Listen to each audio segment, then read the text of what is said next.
के सामने 1% ऊपर। टाटा मोटर्स में आप 1.5% की वृद्धि देख रहे हैं। 350 के आसपास ये काउंटर जुड़ता हुआ। डायरेक्टर साहब वापस लाइए निफ्टी को, काउंटर आपके सामने वास्तविकता से जुड़ता हुआ 58 अंक ऊपर 17,880। देखते हैं कौन कौन से ऐसे स्टॉक्स हैं जहां पर आपको एफएनओ क्षेत्र में बहुत ही बढ़िया मोमेंटम आता हुआ दिख रहा है। यहां पर एयू बैंक जहां पर अपग्रेड्स आए हैं और कॉल्स आती हुई दिख रही हैं आपको। चंदन तपड़िया साहब की तरफ से 1260 पर सेटल होता हुआ 4% ऊपर। टाटा पावर की तेजी बिजली नुमा आपके सामने 3% ऊपर 185। आशीष जी, ये स्टॉक्स तो मेरी नजर में रहे, आपने क्या क्या देखा? तो सबसे इंपॉर्टेंट तो एचडीएफसी बिना बात के डरा रहा था। लग रहा है वो असित भी कह रहे थे अगर ऐसा गिरेगा तो बहुत बेहतरीन मौके होंगे आपको एंटर करने के लिए, वो शायद मौके नहीं मिलेंगे। एटलीस्ट अब तक का रुझान नहीं कह रहा, लेकिन अभी टाइम है, 6 मिनट बाद जब सेटल हो जाएगा तब एक्चुअली हम लोग को पता चलेगा। लेकिन हाँ, realty as a space, telecom में आउट परफॉर्मेंस, मेटल में आउट परफॉर्मेंस, शायद ये पॉकेट जो है ये पॉकेट्स ऑफ स्ट्रेंथ के तौर पे आपको नजर आएंगे। और अब तक का रुझान तो ये कहता है कि लार्जली चौतरफा खरीदारी का शायद दिन हो सकता है, क्योंकि सारी सेक्टोरल पॉकेट्स इस समय इनिशियल टिक्स में मजबूती के साथ कामकाज करती हुई नजर आ रही हैं। चलिए, ऐसे में सीधा सौदा का आज सुबह जो मुकाबला हुआ था उसका क्विक एक रैप अप देख लेते हैं, उसके बाद जान लेते हैं एक्सपर्ट्स को उन 10 स्टॉक्स में से कौन सा सबसे ज्यादा पसंद आ रहा है, और उसके बाद आगे शो को कंटिन्यू करेंगे।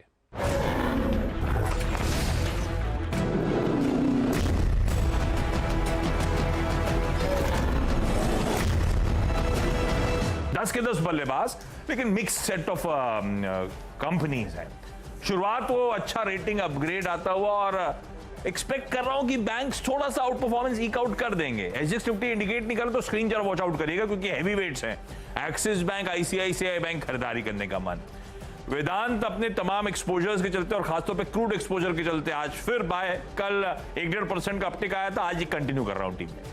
फिलिप्स कार्बन्स ब्लैक में जो क्यूआईपी इशुएंस हुआ, हालांकि डिस्काउंट पे हुआ मौजूदा भाव से, ये दिक्कत वाली बात, लेकिन जो मार्की इन्वेस्टर्स चेक इन हो रहे हैं, नाम पढ़ के अच्छा लगा, अच्छा चंक एक्वायर कर रहा है इस कंपनी का, इसीलिए लगता है इवेंचुअली ये स्टॉक अच्छा मूव दिखाएगा।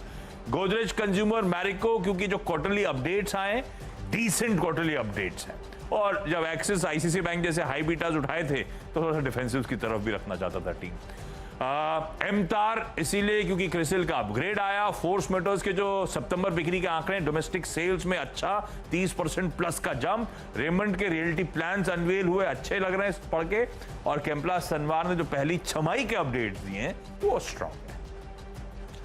जी हाँ, खरीदारी पे पूरा फोकस। और देखिए एक चीज लिखा हुआ आशीष की टीम में, कंटिन्यूज, इसका मतलब है कि पुराने लॉजिक को आज ही अप्लाई किया, इसलिए वेदांत के सामने कंटिन्यूज है। और मेरी टीम में पूरी टीम ही लगभग कंटिन्यू है।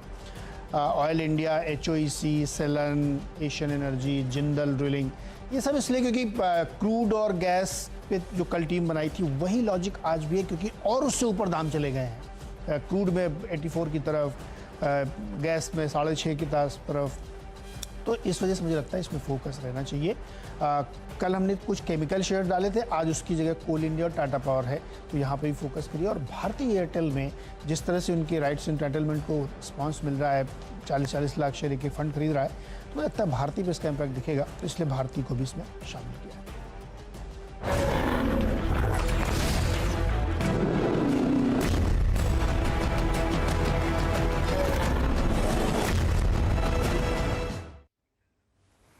चलिए, ये आपके सामने 20 बैट्समैन आज उतरते हुए, और नीरज जी की टीम में इतनी ज़बरदस्त आपको बिजली कड़कती हुई दिखेगी तेज़ी की, वो आपके सामने ओएनजीसी के साथ स्क्रीन पर आती हुई। चलिए, अब ऐसा करते हैं, जोड़ते हैं राजेश सतपुते साहब को, जानने की चेष्टा करते हैं उन्हें एक एक स्टॉक कौन सा पसंद आता है technically.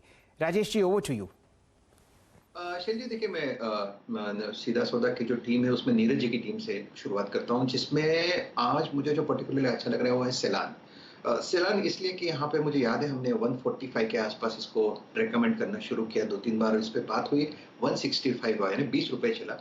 But the point is यहाँ पे टेक्निकल ब्रेकआउट जो है वो कंफर्मेशंस मिलते रहे, और इसका जो नेक्स्ट पड़ाव रहेगा दैट शुड बी 175 to 180। तो सेलान चार्टिकली बहुत बढ़िया लग रहा है। छोटा स्टॉप लॉस मेंटेन करे 162 पे और सेलान बाय करे, तो सेलान नीरज जी की टीम से रहेगा। और आशीष जी की टीम पे सच कहूं, आज मैं थोड़ा कंफ्यूज हुआ, क्योंकि आशीष जी ने बहुत टेक्निकल सेटअप, बहुत अच्छे काउंटर्स यहाँ पे दिया, जैसे कि फोर्स मोटर की बात है, रेमंड्स है, मैरिको है, लेकिन अगर मुझे एक चुनना है तो मैं फोर्स मोटर के साथ जाऊंगा। फोर्स मोटर इसलिए कि ओवरऑल मेरा जो बायस है ऑटो स्टॉक्स पे थोड़ा बुलिश है। मुझे लगता है यहाँ पे आपको एक बाइंग अपॉर्चुनिटी मिल रही है, तो फोर्स मोटर्स बाय करें। मेरे हिसाब से 1470 1480 अच्छा बेसिस, सामने जो टारगेट आता है इमीडिएट बेसिस पे वो कम से कम 100 रुपए ऊपर का है। यानी आप समझ सकते हैं कि ये 1550 और 1600 ये एक दो टिक में ही इसका काम हो जाएगा। तो Force motor at a level of 1480 it's a good buy. Stop loss रहेगा आपका कम से कम 25 रुपए। चलिए, तो आपके सामने बाय मूव्स आते हुए दिख रहे हैं फोर्स मोटर्स पर सतपुते साहब की तरफ से, लेकिन एक रैप अप कर देते हैं यहाँ पर टेक्निकल कॉल्स का। निफ्टी आपके सामने फिलहाल 46 अंक ऊपर ट्रेड करता हुआ दिख रहा है 17,870 पर। हमारे सामने जो टेक्निकल कॉल्स स्क्रीन पर आपको आती हुई दिखेंगी, एक बाय कॉल आपको दिख रही है यहाँ पर असित बरन साहब की तरफ से 2660 का लक्ष्य रिलायंस इंडस्ट्रीज पर। मुथूट फाइनेंस पर बाय कॉल आपको सतपुते साहब दे रहे हैं, स्टॉप लॉस 1500, लक्ष्य 1580। टीसीएस पर बुलिश हैं गाबा साहब 3900, और इस हफ्ते या अगले आपको इस कंपनी के नतीजे आते हुए दिखेंगे। साथ ही साथ छोटी कंपनी आईटी क्षेत्र में टीसीएस के विप्रो पर एक बाय कॉल आती हुई दिख रही है रचना जी की तरफ से। इंडसइंड और आईसीआईसीआई प्रो पर रणनीति है तेजी की, यहाँ पर 1230 और 720 का लक्ष्य बांधते हुए दिख रहे हैं मानस जायसवाल साहब और आशीष चतुर्मुता जी। और यहाँ पर बहुत ही बढ़िया एक बाय कॉल फंडामेंटली आती हुई दिख रही है हमारे मयूरेश जोशी साहब की तरफ से, वो है टाटा पावर पर। चंदन जी बुलिश हैं एयू स्मॉल फाइनेंस बैंक पर। आशीष जी, कौन से ऐसी 5 अहम खबरें जो आप इस तेजी के मोमेंटम में ट्रैक कर रहे हैं? ओके सर, बहुत सारी हैं, बहुत सारे स्टॉक्स थे जिनकी आज चर्चा हुई है, सारे इंपॉर्टेंट न्यूज डेवलपमेंट्स है। उनमें से 5 जो टॉप 5 के तौर पे हम प्रेजेंट कर रहे हैं, उसमें एक तो सारे क्वार्टरली अपडेट्स। बजाज फाइनेंस का अपडेट आया, भाई बेहतर अपडेट आया है। नए लोन ग्रोथ 75%, डिपॉजिट्स में 32% का उछाल, तो थम्स अप ब्रोकरेज की तरफ से भी आ रहा था, इसको आप रखेंगे। 2 एफएमसीजी मेजर्स मैरिको और गोदरेज कंज्यूमर के अपडेट्स आए, दोनों अपडेट्स अच्छे हैं। डबल डिजिट वॉल्यूम ग्रोथ संभव है, इस तरह के इंडिकेशंस दे रहे हैं, तो ये दोनों स्टॉक्स रडार पे रहेंगे। और फिर पूरा FMCG as a pack. AU small finance bank और आरबीएल बैंक के भी अपडेट्स हैं। हर्षदा ने स्पेसिफिकली पिन पॉइंट करा कि आरबीएल बैंक का थोड़ा सा अपडेट थका हुआ है, एयू स्मॉल फाइनेंस बैंक का अपडेट स्ट्रांग है। 44% का जंप है डिपॉजिट्स में, आरबीएल बैंक में केवल 17% था। तो एयू स्मॉल फाइनेंस एक्सपर्ट्स का पिक भी बना है, 2.5-3% के अपटिक्स दिखा रहा है। जेएसपीएल, सेल, टाटा स्टील जैसे काउंटर्स, क्योंकि आज मेटल्स पे फोकस होगा, और मेटल्स के साथ साथ वो मेटल कंपनी जिनकी कैप्टिव कोल माइंस हैं, क्योंकि 50% कोयला ये लोग डाइवर्ट कर सकते हैं, मार्केट में बेच सकते हैं कोयले की शॉर्टेज की भरपाई करने के लिए। तो ये कंपनीज के लिए अच्छी खबर, ये डाइवर्ट कर पाए तो। एनर्जी स्टॉक्स फोकस में रहेंगे, ओएनजीसी, ऑयल इंडिया, इसमें बाकी सारे और जोड़ लीजिए, एचओईसी, सेलान वगैरह, क्योंकि कल से आज के बीच में कच्चे तेल में फिर से $1 का और उछाल देखने को मिल रहा है। तो कल के स्ट्रॉन्ग अपटिक्स के बाद होपफुली ये पूरा पैक आज भी कुछ बेहतर परफॉर्म करता हुआ नजर आएगा। चलिए, तो इन अहम खबरों के साथ और जिस हिसाब से आपने ओपनिंग टिक्स देखे हैं, अब शुरू करते हैं चार्ट पिकिंग का सिलसिला। चंदन तपड़िया साहब को जोड़ते हैं और जानने की चेष्टा करते हैं ओएनजीसी पर वो क्या रणनीति बनाएंगे। एफएनओ क्षेत्र में निफ्टी में आप इस काउंटर को टॉप ट्रेडेड फिलहाल टॉप गेनर देख रहे हैं, और ये मोमेंटम आपके सामने 1.25% ऊपर इस काउंटर को ले जाता हुआ 166। चंदन जी, क्या कीजिएगा?